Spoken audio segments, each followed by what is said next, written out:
தமிழ்நாடு காங்கிரஸ் கமிட்டியின் மேலிட பொறுப்பாளராக குலாம் அகமது மீர் நியமனம் செய்யப்பட்டுள்ளார். தமிழக காங்கிரஸ் கட்சியின் மேலிட பொறுப்பாளராக இருந்த கிறிஸ் ஜோடங்கர் கோவா மாநில தலைவராக அறிவிக்கப்பட்டார்.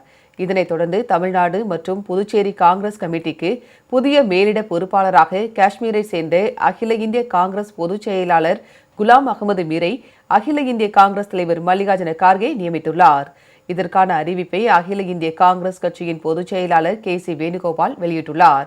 காங்கிரஸ் கட்சியின் மூத்த தலைவரான குலாம் அகமது மீர் ஜம்மு காஷ்மீரின் தூரு தொகுதி சட்டமன்ற உறுப்பினராகவும் அகில இந்திய காங்கிரஸ் கமிட்டியின் பொதுச் செயலாளராகவும் உள்ளார்.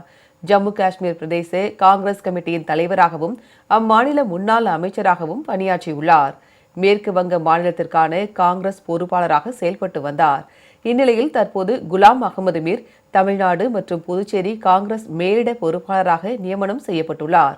தமிழ்நாடு காங்கிரஸ் கமிட்டியின் மேலிட பொறுப்பாளராக நியமிக்கப்பட்டுள்ள குலாம் அகமது மீருக்கு அக்கட்சியின் மாநில தலைவர் மாணிக்கம் தாக்கூர், கன்னியாகுமரி நாடாளுமன்ற உறுப்பினர் விஜய் வசந்த் ஆகியோர் வாழ்த்து தெரிவித்துள்ளனர். இது தொடர்பாக அவர் வெளியிட்டுள்ள எக்ஸ் தள பதிவில், தமிழ்நாடு காங்கிரஸ் கமிட்டியின் மேலிட பொறுப்பாளராக நியமிக்கப்பட்டுள்ள குலாம் அகமது மீருக்கு மனமார்ந்த வாழ்த்துக்கள் தெரிவித்துள்ளார். காங்கிரஸ் கட்சியை வலுப்படுத்தி அமைப்பை உயரங்களுக்கு கொண்டு செல்ல அவரது பதவிக்காலம் வெற்றிகரமாக அமைய வாழ்த்தியுள்ளார். மேலும் இக்கட்டான நேரத்தில் சிறப்பான தலைமைத்துவத்தை வழங்கி 59 ஆண்டுகளுக்கு பிறகு காங்கிரஸை அதிகார பகிர்வு நிலைக்கு கொண்டு வந்த கிறிஸ் ஜோடங்கருக்கு நன்றி தெரிவித்துள்ளார். இதேபோல் கன்னியாகுமரி நாடாளுமன்ற உறுப்பினர் விஜய் வசந்த் வெளியிட்டுள்ள எக்ஸ் தள பதிவில், தமிழ்நாடு காங்கிரஸ் கமிட்டியின் மேலிட பொறுப்பாளராக நியமிக்கப்பட்டுள்ள குலாம் அகமது மீருக்கு மனமார்ந்த வாழ்த்துக்கள் தெரிவித்துள்ளார்.